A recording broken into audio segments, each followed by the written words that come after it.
इस वीडियो को देख रहे अभी हर बच्चे का सिर्फ एक ही गोल होगा कि उसे या तो कोई एग्जाम क्लियर करना है, उसमें कोई अच्छी रैंक स्कोर करनी है या फिर अच्छे परसेंटेज स्कोर करने हैं, है ना। और ये गोल कब पूरा होगा? जब आप इस बचे हुए टाइम में कम टाइम में ज्यादा पढ़ पाओगे, मतलब फास्ट लर्निंग कर पाओगे और आप जो भी पढ़ रहे हो उसको आप याद रख पाओ एग्जाम तक, मतलब आप कॉन्सेप्ट की डीप अंडरस्टैंडिंग कर पाओगे, है ना। तभी आप अपने गोल तक पहुंच पाओगे। तो इसीलिए आज इस वीडियो में मैं आपके साथ शेयर करने वाली हूँ 5 ऐसी वैदिक टेक्निक्स जिसकी हेल्प से आप टफ से टफ कॉन्सेप्ट को इजीली अंडरस्टैंड कर सकते हो, कम टाइम में ज्यादा पढ़ सकते हो, प्लस आप जो भी पढ़ोगे उसको आप कभी भी भूलोगे नहीं, मतलब आपकी सारी ही प्रॉब्लम्स का सोल्यूशन आ गया। और हम वैदिक टेक्निक्स के बारे में ही बात क्यों कर रहे हैं? सोचो जरा, ऐसे टाइम पर जब ना कोई कागज था, ना कलम थी, ना लिखने की कला थी, तब हमारे पूर्वजों ने हजारों श्लोक, संस्कृत के श्लोकों को याद रखा, उनके मीनिंग्स को याद रखा, बड़े बड़े पुराण उपनिषद ग्रंथों को याद रखा। कैसे? कोई तो टेक्निक होगी, ऐसे ही हमारा भारत विश्व गुरु थोड़ी कहलाया। तो उन्हीं वैदिक टेक्निक्स को आज हम अपनी मॉडर्न लाइफस्टाइल के साथ जोड़कर हमारी पढ़ाई को आसान बनाने की कोशिश करेंगे। So hi, hello everyone, this is Hima Jain, welcome and welcome back. अगर मेरी वीडियोस से आपको थोड़ी सी भी हेल्प मिलती हो, and don't forget to subscribe. पहले देखो, गुरुकुल शिक्षा होती थी, आश्रम होते थे, तो वहां पर जो सबसे पहली चीज, अगर आपने कभी रामायण महाभारत देखी होगी, उसमें जब आपने आश्रम को या गुरुकुल को देखा होगा तो आपने एक चीज ऑब्जर्व की होगी कि जो भी स्टूडेंट होते थे वो हमेशा फ्लोर पे बैठते थे अपने पैर को फोल्ड करके, प्लस उनकी बैक हमेशा स्ट्रेट होती थी। आपने कभी भी किसी को आड़े टेढ़े धक्का लेके बैठे हुए या ऐसे इधर उधर सिर रख के बैठे हुए नहीं देखा होगा। अगर आपने कोई भी ऐसा आश्रम देखा हो टीवी में, रियल में नहीं भी देखा हो तो रियल में अब बहुत कम बचे हुए हैं, तो अगर आपने टीवी में देखा हो तो वो हमेशा फ्लोर पे बैठते थे और उनकी बैक स्ट्रेट होती थी। गुरुकुल शिक्षा में जो सबसे पहली चीज का ध्यान रखा जाता था, that is body posture and hand gesture, hand movements. हमेशा वो बच्चे फ्लोर पे बैठते थे बैक स्ट्रेट करके।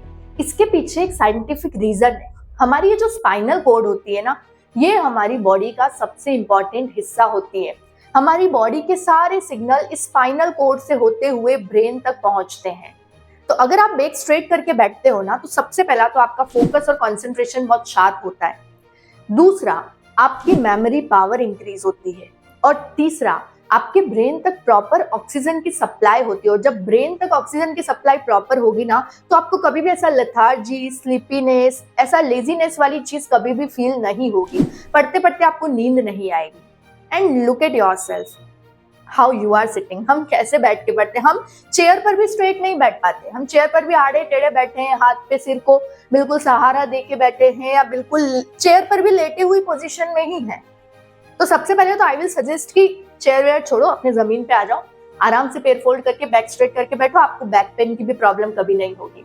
और अगर आप वो नहीं कर पा रहे हो, अगर आपको चेयर पर ही बैठना है, तो चेयर पर भी बैक स्ट्रेट करके बैठो। और दूसरी चीज जो गुरुकुल शिक्षा में होती थी, जब वो किसी चीज को पढ़ते थे, बोलते थे ना, तो पहला तो वो लाउडली बोलते थे, और लाउडली बोलने के साथ साथ वो अपने हैंड्स को भी अपने वर्ड्स के कोऑर्डिनेशन में मूव करते थे।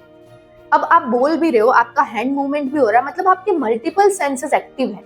और जब हमारे मल्टीपल सेंसेस पढ़ाई में इन्वॉल्व होते हैं ना, तो हमारा ब्रेन बहुत ही एक्टिवली वर्क करता है, हमें चीजें बहुत जल्दी समझ आती है और वो लंबे टाइम तक याद रहती है। तो हमेशा बैक स्ट्रेट करके बैठो, लाउडली बोलो, और बोलते टाइम अपने हैंड्स को भी मूव करते रहो। दूसरी टेक्निक जो वैदिक टाइम में यूज की जाती थी, दैट इज अध्यापन, मतलब टीच अदर्स।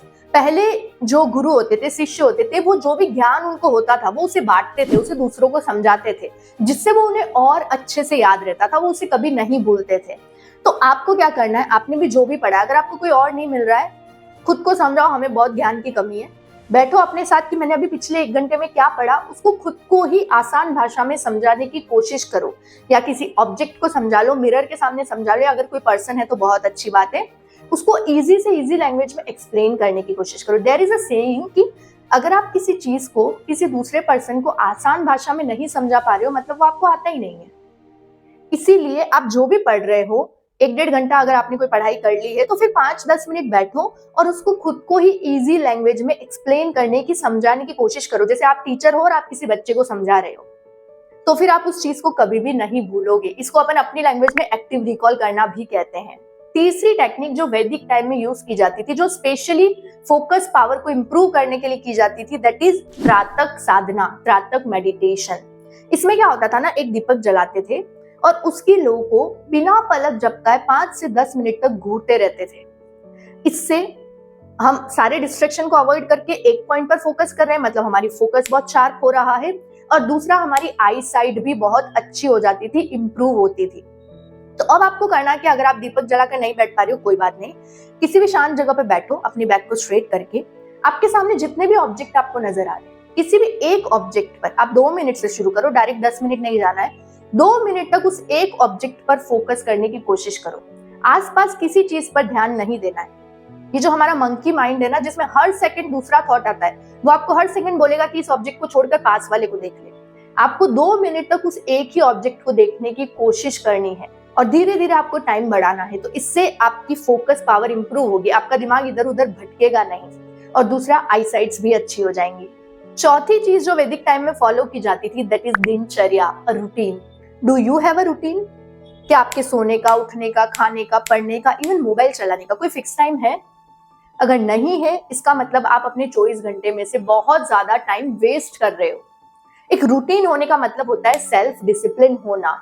रूटीन का मतलब होता है कि हमारे हाथ में हमारे एक एक मिनट का कंट्रोल है, हमें पता है कि हम हमारा एक एक मिनट कहाँ स्पेंड कर रहे हैं, तो फिर हमें कभी भी टाइम कम पड़ रहा है ये चीज होगी ही नहीं। पहले के टाइम में लोगों के सोने का, उठने का, एक्सरसाइज का, मेडिटेशन का, खाने का, पढ़ने का, हर चीज का एक फिक्स टाइम होता था, तो उनकी बॉडी भी उस टाइम के अकॉर्डिंग सेट हो जाती थी। उन्हें सुबह उठने के लिए अलार्म नहीं चाहिए होता था, वो बॉडी उसी मोशन में काम करती थी। अगर आपके पास फिक्स रूटीन है, आप डेली शाम को 4 बजे पढ़ने बैठ रहे हो ना, तो कुछ दिन बाद अपने आप आपका ब्रेन आपको बोलने लग जाएगा कि 4 बज गई, पढ़ने का टाइम हो गया। आपको उसको खींच के ले जाने की जरूरत नहीं पड़ेगी। अगर आप डेली सेम टाइम पे सो रहे हो ना, तो फिर आपको कुछ दिनों बाद अपने आप उस टाइम पे नींद आ जाएगी, आपको मेहनत नहीं करनी पड़ेगी, आप अपने आप सेम टाइम पे उठ जाओगे। अगर हमारा रूटीन फिक्स होता है ना, तो सबसे पहला तो दिन भर में बहुत स्ट्रेस कम हो जाता है, हमारे सारे काम टाइम पे पूरे हो जाते हैं और कभी भी टाइम कम नहीं पड़ता है। तो हर किसी का एक फिक्स रूटीन तो होना ही चाहिए। 5वीं टेक्निक जो पहले लोग यूज करते थे, that is power of your subconscious mind, a strong mindset. आप सबने अर्जुन और चिड़िया की आंख वाली स्टोरी तो सुनी होगी। एक दूर खड़े पेड़ की डाल पर बैठी चिड़िया की आंख पर निशाना लगाना क्या कोई आसान काम था? नहीं, लेकिन फिर भी अर्जुन ने क्या बोला कि मुझे सिर्फ वो चिड़िया की आंख नजर आ रही है, और उसने वो निशाना लगाया। हमारे सामने कभी कोई टफ टॉपिक भी आ जाता है तो हम अपने आप से क्या बोलते हैं कि यार ये कितना टफ है, मुझे नहीं याद रहा, तो इसमें से टफ क्वेश्चन आ गया, तो मैं एग्जाम में नहीं अटेंड कर पाया, तो मैं भूल गया। तो और 95% चांसेस होते हैं कि अगर उस टॉपिक में से क्वेश्चन आ गया ना, आप भूलोगे ही, क्योंकि आपने अपने आप को यही बोला है कि मैं भूल गया, तो मैं भूल गया, तो मैं भूल गया। तो हमारा ब्रेन इस बात को मान लेता है कि हाँ, आप भूलोगे ही। इसीलिए चिड़िया कितनी दूर है, उसके आसपास कितना डिस्ट्रैक्शन है, उस पर से फोकस हटाकर उसकी आंख पर फोकस करने की कोशिश करो। प्रॉब्लम्स को देखने की बजाय सॉल्यूशन पे फोकस करने की कोशिश करो, तो आपका ब्रेन भी सॉल्यूशन ओरिएंटेड हो जाएगा। आप जो बातें अपने आप से बोलोगे ना, आपका दिमाग वही फॉलो करेगा। तो बेटर है कि हम अच्छी और पॉजिटिव बातें अपने आप से करें।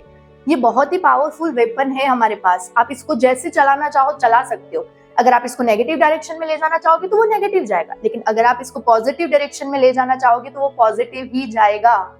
इसका पूरा कंट्रोल आपके अपने थॉट प्रोसेस पर है कि आप क्या सोचते हो और अपने आप से कैसे बात करते हो। इसीलिए हमेशा अपने आप से सोल्यूशन की बात करो, पॉजिटिव बात करो। तो ये कुछ ऐसी वैदिक टेक्निक्स हैं, अगर आप जिनको अपनी लाइफ में फॉलो कर लेते हो ना, तो ट्रस्ट में आप अपने पढ़ाई में, अपने डेली रूटीन में, अपने प्रोडक्टिविटी में बहुत ज्यादा इंप्रूवमेंट देखोगे। So yeah that's all for today. Thank you for watching. मुझे जरूर बताना आपको वीडियो कैसा लगा। मिलते हैं नेक्स्ट वीडियो में। Bye bye.